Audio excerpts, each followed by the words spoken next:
What's up? Honor number 26 here, and this is going to be my entry into LegendKiller410's script contest. Basically what you have to do is write a script for the night after WrestleMania 25, either write the Raw after or the SmackDown after. I personally chose to do the Raw after, because it's just my personal choice. I think I could have done a little bit better job with incorporating WrestleMania into the Raw. So let's get right to it. Start off the night with a promo package. Same what happened last night at WrestleMania. The first segment comes out with Triple H in the ring. He talks about how he beat Orton last night and how he wants to move on to bigger and better things than Randy Orton, and how hopefully we can get on with all of this and get away from all the stuff that happened with my father-in-law, Shane, and all that stuff. Which is then interrupted by Orton saying how last night was a fluke and he wants his rematch.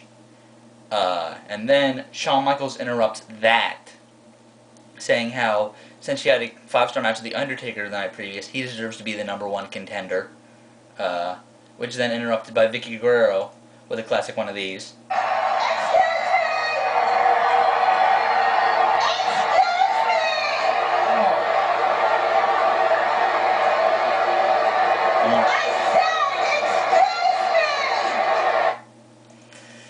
Then she comes out after all that and says, she sets up Shawn Michaels versus Randy Orton for the #1 contendership to the WWE Championship as the main event for Backlash, and also Triple H versus a man who also won his match last night in CM Punk, who won the Money in the Bank briefcase at WrestleMania 25.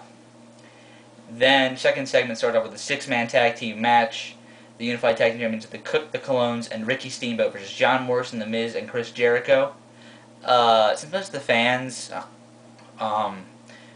that are probably at Raw did see John Morrison and The Miz last night, even though it wasn't on the pay-per-view, I feel they should have some interaction against each other, but not just in a regular 2-on-2 match.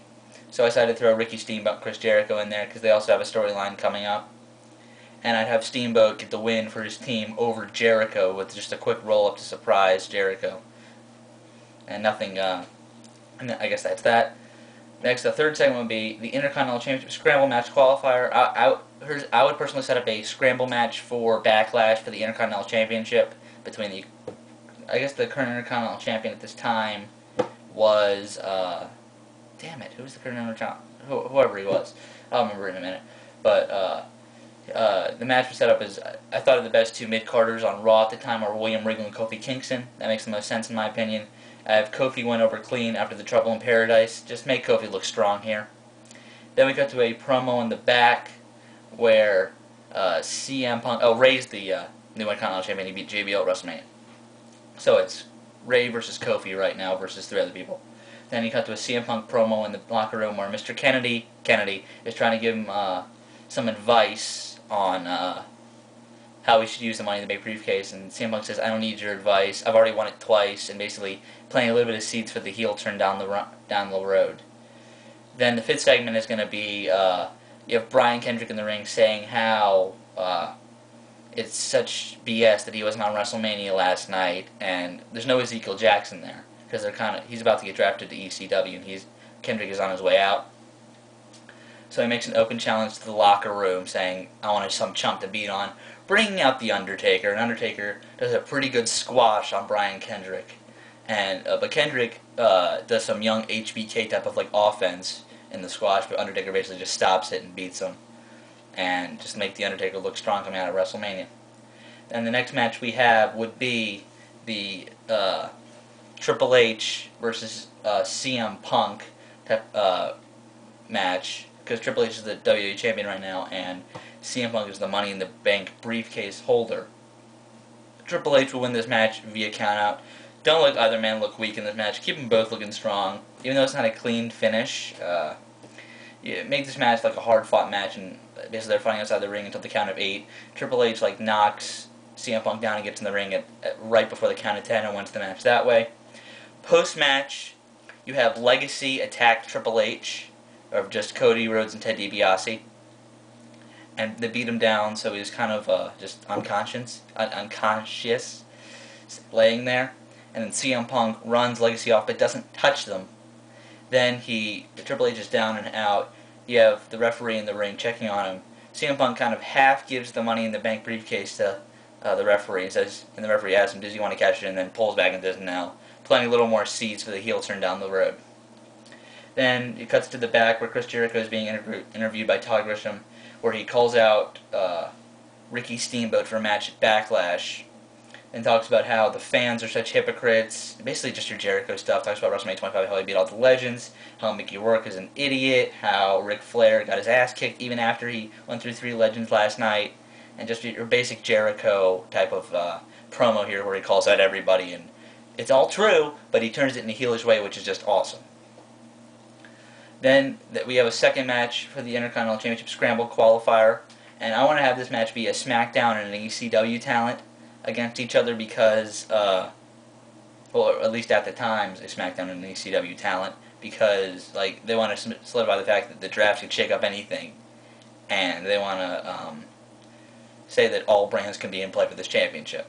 So I'd have it be Evan Bourne versus Matt Hardy. I'd have Evan Bourne win after a shooting star press on Matt. Before that, Jeff distracts Matt.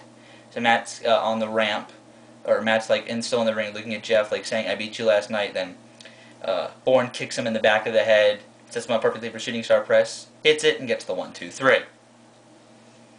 Then the next segment we get is Santina Marella is in the ring, where she says how she wanted to be a diva for such a long time, and Santino got her a chance at the job, and now she's Miss WrestleMania, and it's just a lot of comedy stuff, and then she starts dancing like she did at the end of the WrestleMania 25 Diva Battle Royal, and then Beth Phoenix and Rosa Mendes interrupt and saying how she's the disgrace to all divas of all time, and then they start, Rosa and Beth start to beat her down, and which Melina runs in on and chases both Beth and Rosa off, which Santina gets up and then hugs Melina very tightly because she's actually Santino, but which makes Melina give a funny look like, okay, because then he wanted a nice feel of Melina.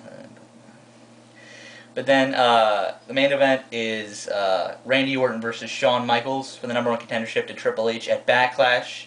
I have Shawn Michaels going over here clean, via the Sweet Chin music, and just have Shawn Michaels look very strong, like the #1 contender, having 2 great matches 2 nights in a row. And Triple H comes out post-match, and they like kind of tease turning on each other, kind of like a la Shawn Michaels and John Cena pre-WrestleMania 23, which Shawn Michaels will eventually kind of turn on Triple H, but they shake hands at the end of the night, and the Raw ends with them shaking hands. But this also sets up a Randy Orton match, maybe a Judgment Day is how I would set it up, because he has to do even more personal and maniacal things to Triple H down the road after I would have Triple H go over HBK Backlash. This is how I would set up Raw. Hopefully you liked it. Remember to send me Q&A questions on pro wrestling and sports. I'll see you guys later.